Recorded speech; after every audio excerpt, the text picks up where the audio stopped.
Salam dan bahagia. Perkenalkan, nama saya Haris Simanjuntak. Saat ini saya mengajar di SDN 176368 Gurgur, Kabupaten Toba, Sumatera Utara. Saat ini banyak orang tua ataupun guru sering membandingkan anaknya dengan anak yang lain. Membandingkan prestasi belajar, gaya belajar, minat dan bakat.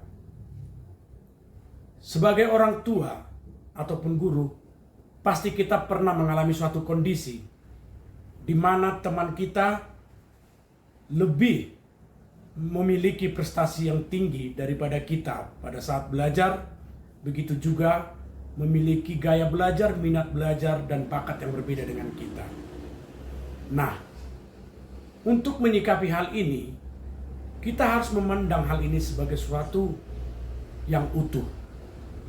Kita harus memandang dari segi fisik, psikologi, emosional, bahkan ekonomi.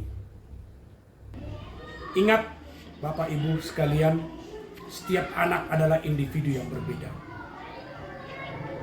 Perbedaan inilah yang perlu kita sikapi dengan bijak, agar segala kebutuhan siswa kita dapat terpenuhi dan mereka akan bahagia. Hal inilah yang mendorong saya untuk melaksanakan praktik baik pembelajaran di kelas yang saya ampu, yaitu praktik pembelajaran berdiferensiasi. Ketika saya ingin melaksanakan praktik baik ini, bukan tanpa masalah. Ada masalah, ada tantangan yang saya hadapi. Seperti tidak satupun murid saya memiliki HP Android karena keterbatasan ekonomi orang tua mereka. Karena seluruh murid saya adalah orang tuanya adalah seorang petani. Itu pun petani upahan, bukan memiliki lahan sendiri. Untuk solusinya, untung saja di sekolah ada Chromebook. Namun setelah solusi itu dapat, masalah kedua muncul, yaitu jumlah Chromebook yang ada di sekolah tidak memadai sesuai dengan jumlah siswa yang ada. Sehingga saya berpikir bagaimana menggunakan Chromebook ini nantinya. Agar masalah ini teratasi, saya melakukan diskusi dengan kepala sekolah serta rekan guru. Barulah saya melangkah ke tahap selanjutnya. Sebagai langkah awal, saya melakukan asesmen. Asesmen ini saya lakukan dalam 2 tahap. Tahap pertama adalah asesmen diagnostik kognitif guna mengetahui kesiapan belajar siswa dengan memberikan soal yang berkaitan dengan materi yang akan dipelajari. Dalam hal ini saya memanfaatkan Google Form, kemudian siswa akan menjawab dengan menggunakan Chromebook yang ada di sekolah. Pak Guru sudah mempersiapkan kuesioner untuk yang bawa nanti ke rumah masing-masing. Nanti setelah di rumah beri kepada orang tua untuk diisi. Tahap kedua adalah melakukan asesmen diagnostik non-kognitif guna mengetahui gaya belajar siswa.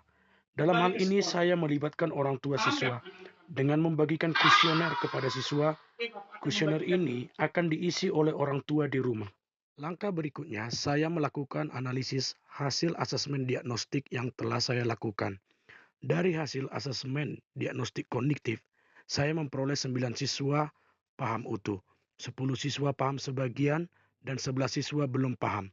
Untuk hasil asesmen diagnostik non-kognitif, saya memperoleh 7 siswa bergaya belajar auditori, 8 siswa bergaya belajar visual, dan 15 siswa bergaya belajar kinestetik. Siswa yang bergaya belajar kinestetik jumlahnya lebih banyak dari yang lain, sehingga saya membaginya lagi menjadi 2 kelompok.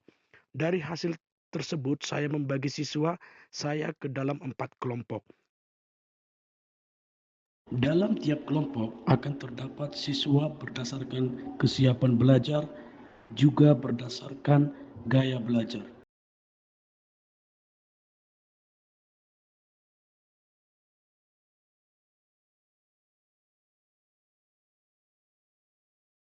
Setelah itu, saya akan menyiapkan bahan ajar dan proses pembelajaran.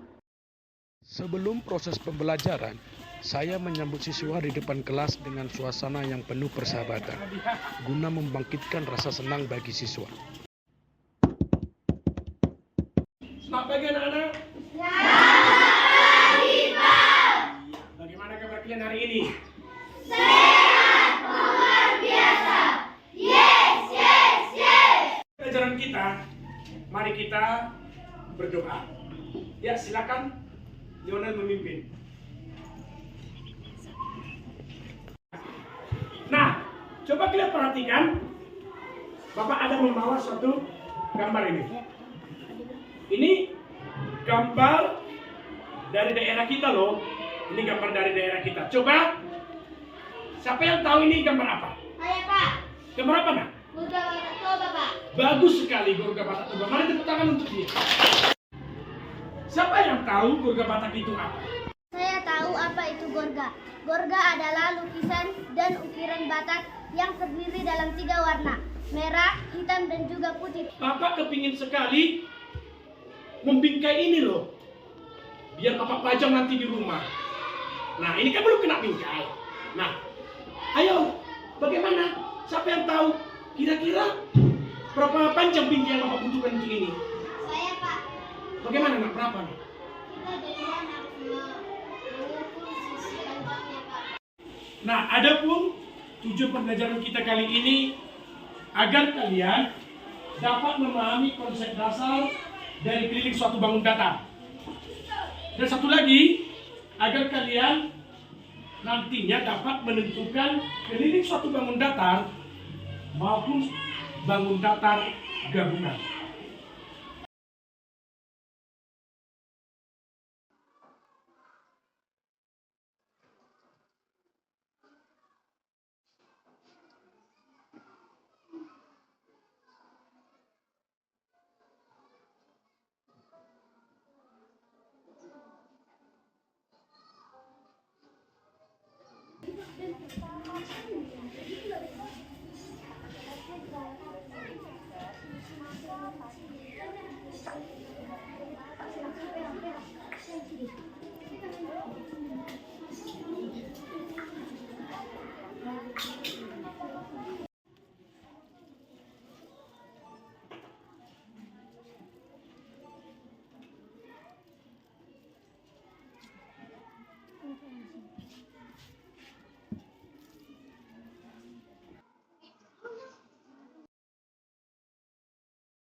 Berkelompok tadi ini yang kami dapat.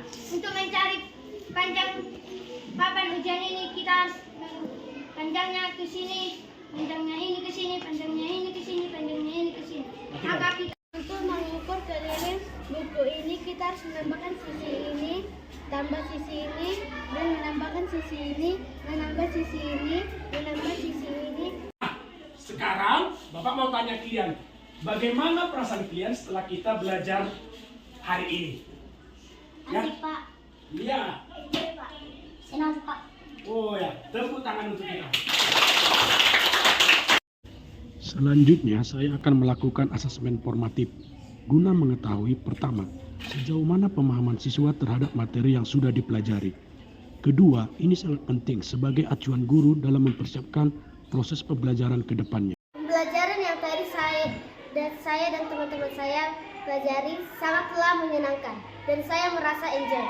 Pak Guru tidak memaksakan bentuk produk yang kami mau tampilkan dan kami Praktik baik yang dilakukan oleh Pak Hardi Simajuntak sangat menginspirasi kami rekan guru di SD Negeri 176368 Gurgur. Praktik baik tersebut dapat kami jadikan sebagai role model. Mari kita penuhi kebutuhan belajar baik berdiferensiasi yang diberikan Pak Hardi Simajuntak. Karena dengan pembelajaran berdiferensiasi, maka kita bisa memahami kebutuhan siswa dan pembelajarannya berpihak pada siswa. Terima kasih.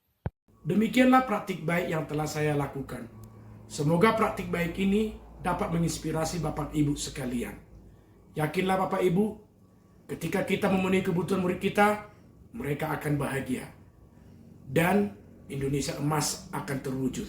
Terima kasih.